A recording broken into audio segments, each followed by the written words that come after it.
السلام عليكم أحبتي الكرام، أينما كنتم وحيثما وجدتم. مرحبا بكم من جديد في قناتي الخاصة بالطبخ تيكا كويزين. إن شاء الله تكونوا كامل بخير وصحة جيدة. اليوم جبت لكم طبق اقتصادي اللي هو اللوبيا بيضة بالبصل والطوماطيش.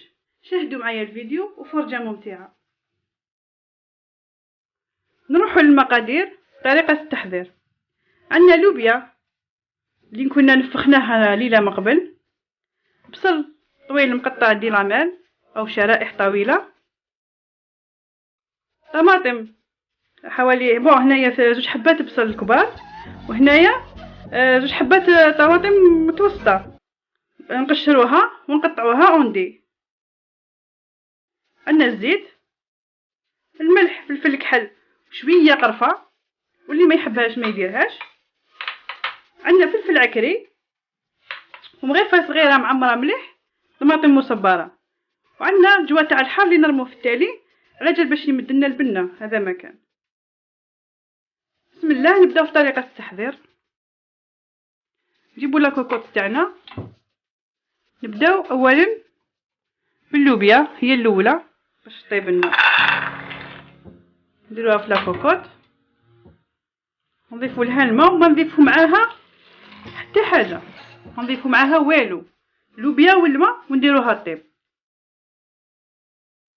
نروحوا باش نحضروا البصل والطوماطيش نتاعنا. اولا نديروا الزيت حوالي 2 أو 3 ملاعق زيت. نديروا البصل،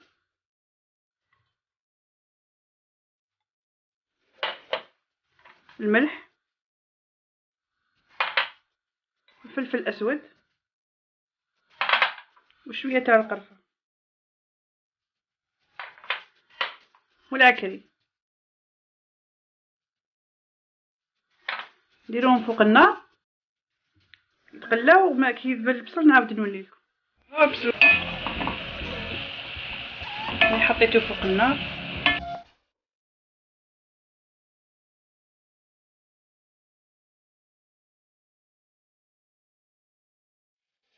نخلوه يذبل، نغطوه ونخلوه يذبل. هاولي بعد ما ذبل البصل نضيفوا له الملعقه تاع طماطم مصبره.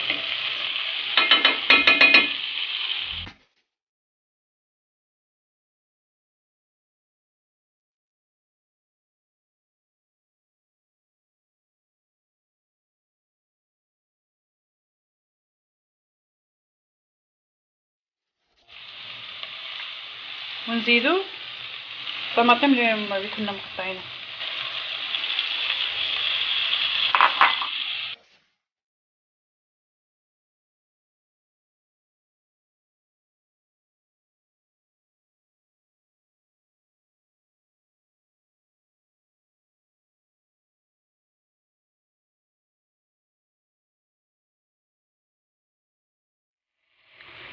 هاو البصل والطوماطيش تاعنا راهم طابوا، راهم واجدين.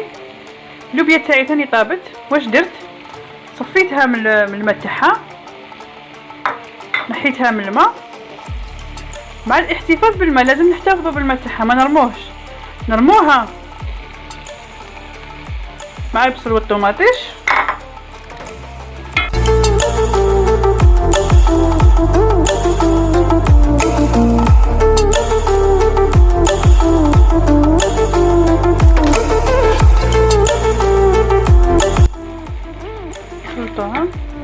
بعد نجيبو اللوش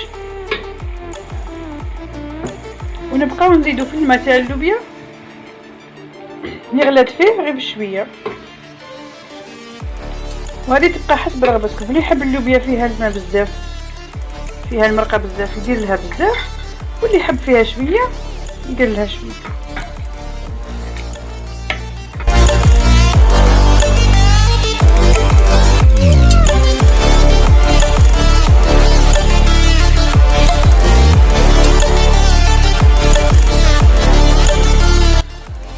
نجيبو الجوا تاع الحار ونرموه.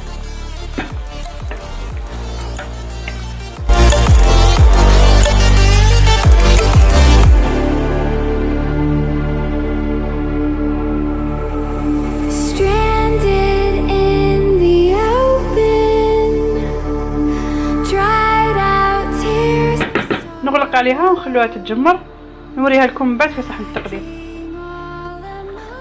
هاو الطبق تاع اللوبيا بعد ما تجمر، ها هو واجد.